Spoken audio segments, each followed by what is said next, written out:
Al-Andalus adalah sebutan umat Islam selama abad pertengahan untuk semenanjung Iberia. Saat masa keemasannya, wilayah mereka mencakup sebagian besar semenanjung Iberia dan sebagian kecil Prancis Selatan. Saat di bawah pemerintahan Kekhalifahan Cordoba, Al-Andalus menjadi pusat pembelajaran, dan kota Cordoba yang saat itu adalah kota terbesar di Eropa menjadi salah satu pusat budaya dan ekonomi terkemuka di seluruh cekungan Mediterania, Eropa, dan dunia Islam. Al-Andalus menjadi pusat pendidikan utama untuk Eropa dan negara sekitar Laut Mediterania, serta menjadi jalan untuk pertukaran budaya dan karya ilmiah antara dunia Islam dan Kristen. Dan berikut ini adalah sejarah Al-Andalus selengkapnya.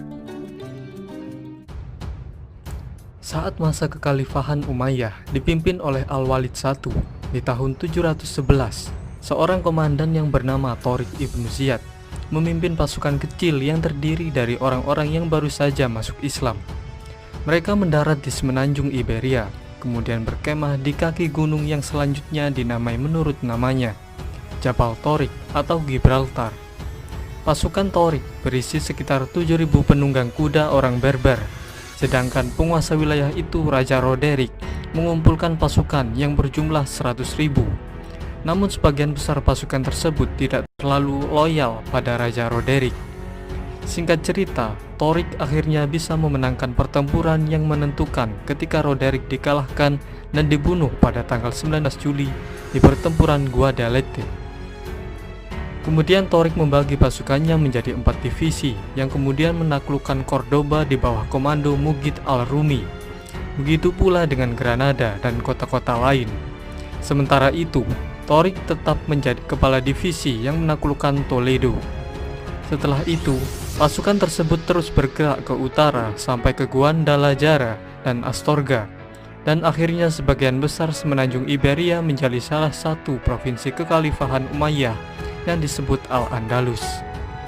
Namun pada tahun-tahun setelah penaklukan, hubungan antara orang Arab dan Berber di Al-Andalus menjadi tegang karena terdapat perbedaan kasta di antara kedua etnis tersebut.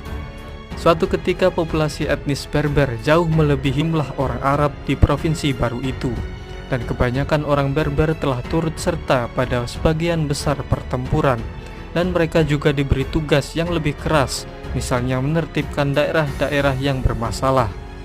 Sampai pada tahun 729 Masehi, komandan Berber yang bernama Munus telah memberontak dan berhasil membentuk negara sendiri di Cerdanya untuk sementara waktu. Saat Kekhalifahan Umayyah terganggu oleh tantangan Kekhalifahan Abbasiyah di timur, provinsi-provinsi mereka di Afrika Utara dan Al-Andalus tidak bisa mereka kendalikan. Sampai akhirnya sekitar tahun 745 Masehi, klan Fihriz merebut kekuasaan pada provinsi-provinsi Kekhalifahan Umayyah di Afrika Utara dan Al-Andalus.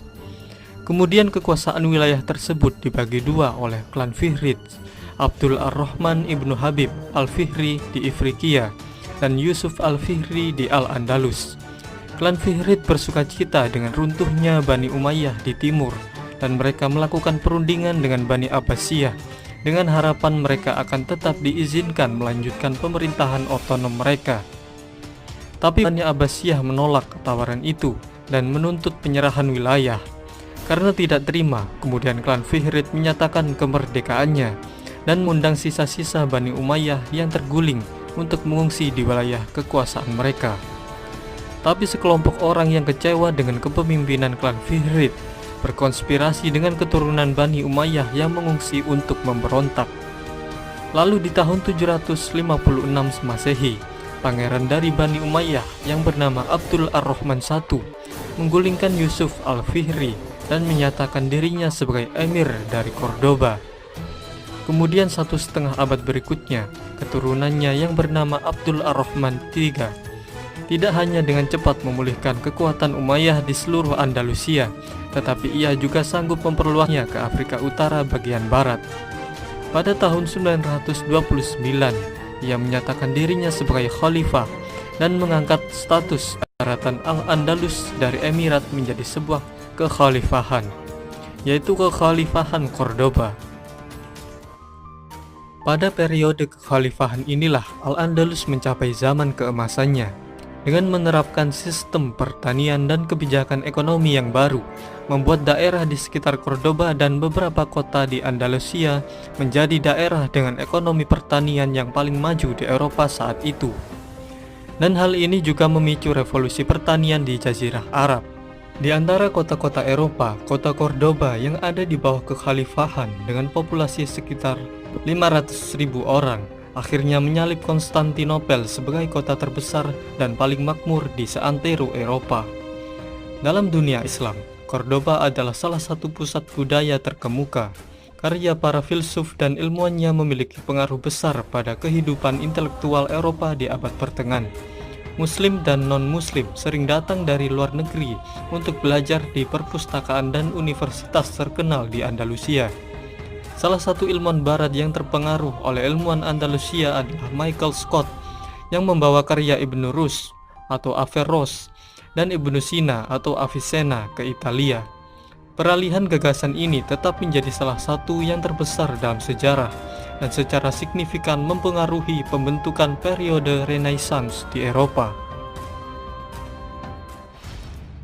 Memang kejayaan tidak akan bertahan untuk selamanya. Kini tibalah saat kekhalifahan Cordoba runtuh ketika terjadi perang sipil antara tahun 1009 dan 1013. Pada tahun yang sulit itu, kekhalifahan Cordoba diinvasi bangsa Berber, sehingga Cordoba menjadi pecah. Mereka juga membantai penduduknya, menjarah kota, dan membakar kompleks istana. Dan di tahun 1031, Al-Andalus pecah menjadi sejumlah negara-negara kecil dan negara besar yang berpengaruh disebut Taifas. Setelah tahun 1031, Taifas terlalu lemah untuk mempertahankan diri dari serangan dan tuntutan upeti dari negara-negara Kristen di utara dan barat, yang dikenal oleh umat Islam sebagai bangsa Galicia. Akhirnya beberapa negara-negara pecahan kekhalifahan Cordoba itu ditaklukkan oleh bangsa Galicia, sehingga para raja Taifah yang masih merdeka mencari bantuan ke bangsa Berber di Afrika Utara, tapi mereka dicaplok juga oleh bangsa Berber. Dari pertengahan abad ke-13 hingga akhir abad ke-15, satu-satunya wilayah yang tersisa dari Al-Andalus adalah Emirat Granada yang menjadi benteng Muslim terakhir di semenanjung Iberia. Emirat ini didirikan oleh Muhammad ibnu Al-Ahmar pada tahun 1230 dan diperintah oleh dinasti Nasrid, dinasti yang paling lama memerintah dalam sejarah Al-Andalus. Tapi Emirat Granada masih harus mengirim upeti kepada kerajaan Kastil. Kota Granada juga berfungsi sebagai tempat perlindungan bagi Muslim yang melarikan diri selama Reconquista atau penaklukan ulang oleh kerajaan-kerajaan Kristen. Saat itu Granada menerima banyak Muslim yang diusir dari daerah-daerah yang dikuasai Kristen, sehingga mereka memperbesar kota, bahkan sampai menjadi salah satu kota yang terbesar di Eropa sepanjang abad ke-15 dalam hal populasi. Pada tahun 1469, pernikahan Ferdinand dari Aragon dan Isabella dari Kastil menjadi tanda kalau Emirat Granada akan runtuh. Karena raja dan ratu itu meyakinkan Paus Sixtus IV untuk menyatakan perang kepada Granada sebagai perang salib. Lalu serangan pun dilancarkan, sampai akhirnya pada tanggal 2 Januari tahun 1492, setelah pengepungan yang panjang, Sultan terakhir dari Emirat Granada, Muhammad XII, menyerahkan kota beserta seluruh isinya. Kini umat Islam yang bermukim di kerajaan Kastil berjumlah 500.000, namun setelah musim gugur, 100.000 orang telah meninggal atau diperbudak, 200.000 orang beremigrasi, dan 200.000 orang tetap sebagai masyarakat minoritas.